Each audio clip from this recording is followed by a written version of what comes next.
Here we are at the mall where we are fated to duel Ice Cream. He has an Atari shirt on. But just like before, we're going to sample all of the extra duels before we proceed through the story.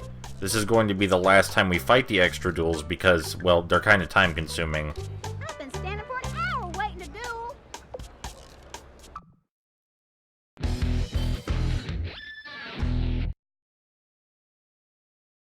Oh boy, it's another Darkness deck. I went ahead and got us another Phantom Fish so we would have an extra blocker for defense, but early on I don't have any water mana to sacrifice so I can actually summon it. And frankly, things were looking pretty bad in general. Because of my lack of defense, she was able to get a hit in early on, and I can see Death Smoke lurking in her deck, and at most I was just able to fend off monsters that could have caused a bigger problem if I didn't sacrifice one of my own to kill them early. I was only able to summon offensive monsters for the longest time, and she was even able to clear those off my field.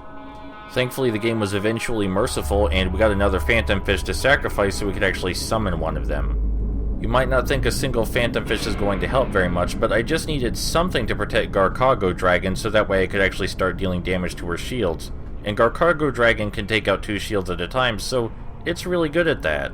It takes me another turn to get a second blocker to defend Garcargo, but by that time she summoned an absolute monster of a monster named Photoside with 9,000 attack.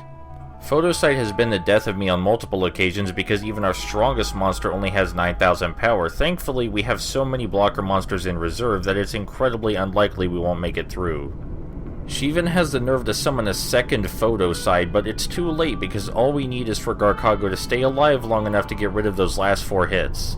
And it doesn't work because we eventually ran out of blockers, but in place of blockers we still had plenty of cheap offensive monsters we could summon, and she doesn't have any blockers of her own, meaning that even our weakest monsters now pose an actual threat to her.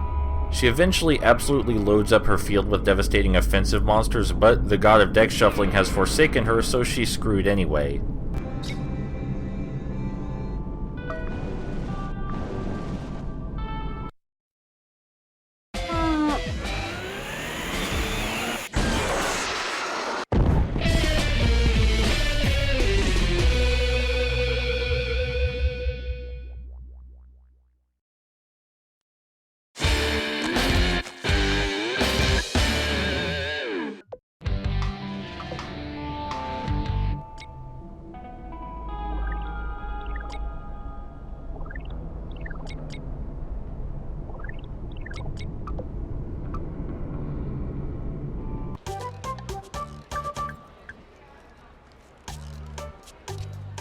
Are we gonna grunt or are we gonna play?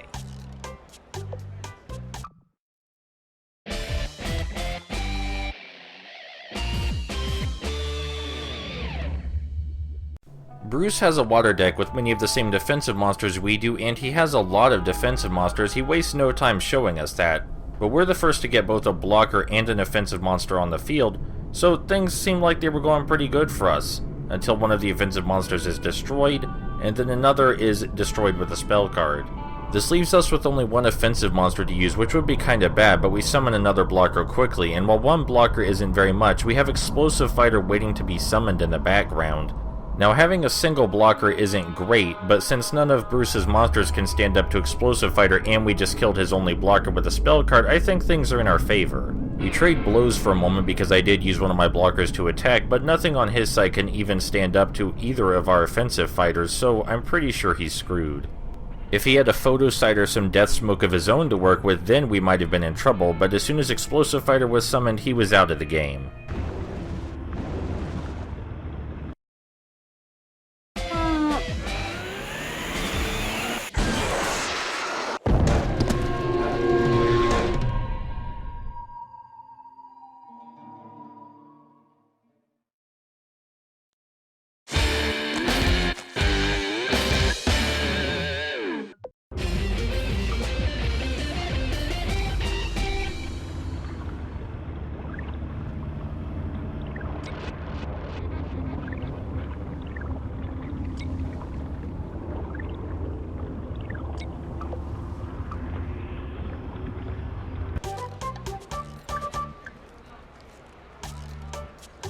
You're going down.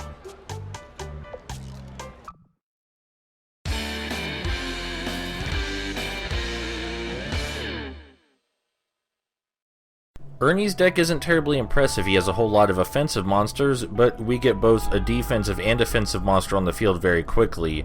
Now, while we stick with that same offensive monster for most of the fight, Ernie, on the other hand, just summons a whole ton of really terrible offensive monsters, and while having a ton of offensive monsters is nice if you're able to overcome your enemy's blockers, we eventually have 3 whole blockers to choose from, and that single offensive monster of ours just completely runs rampant and destroys Ernie.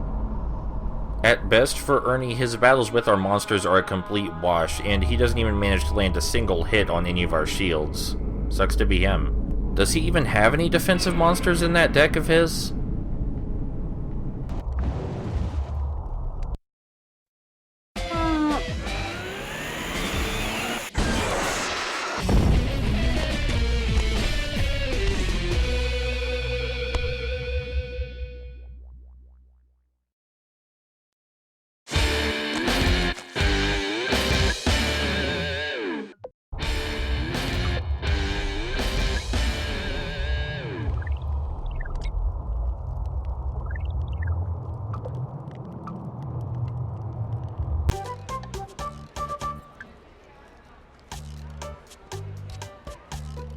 Let's duel!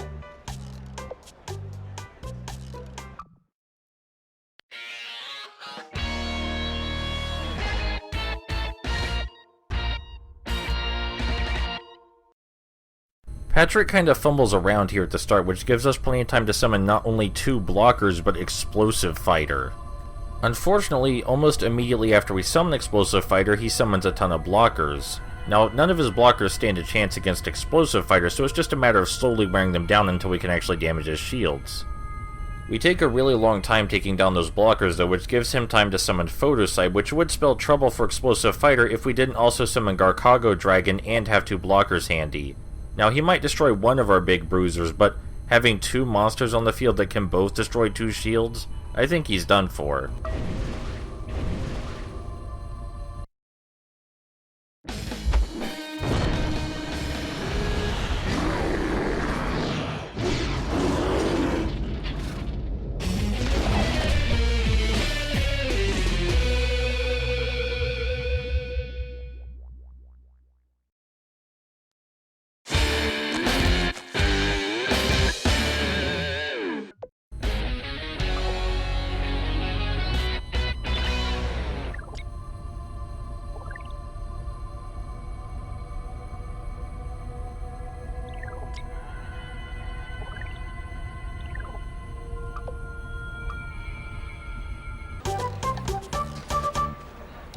You're a fire duelist, right? I'm the best fire duelist!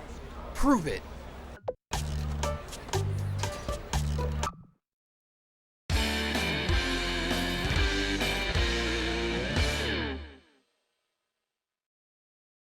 Ice Cream's deck is a lot like ours, with a lot of offensive fire monsters and defensive water monsters, but the early duel is pretty much wasted because even though we summon Explosive Fighter early on, we spend quite a few turns just destroying each other's fields with spell cards.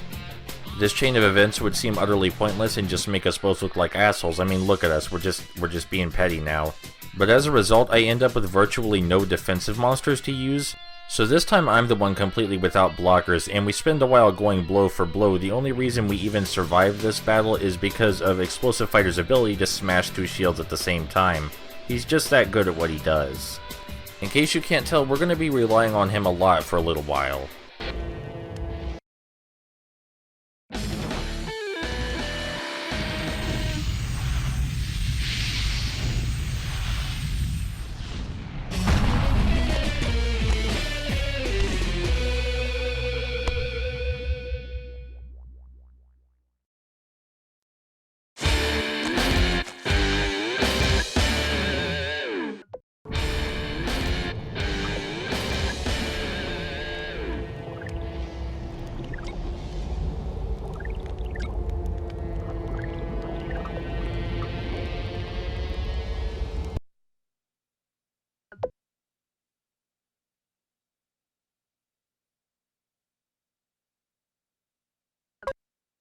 Alright, so that's it for this episode of Duel Masters. Next time we're going to head to the junkyard and check out that fire monk, and we'll actually get into the main story. Or rather, the main objective of Rusty's story. What, you thought that was to enter the tournament? No, we got a lot of other stuff to do first.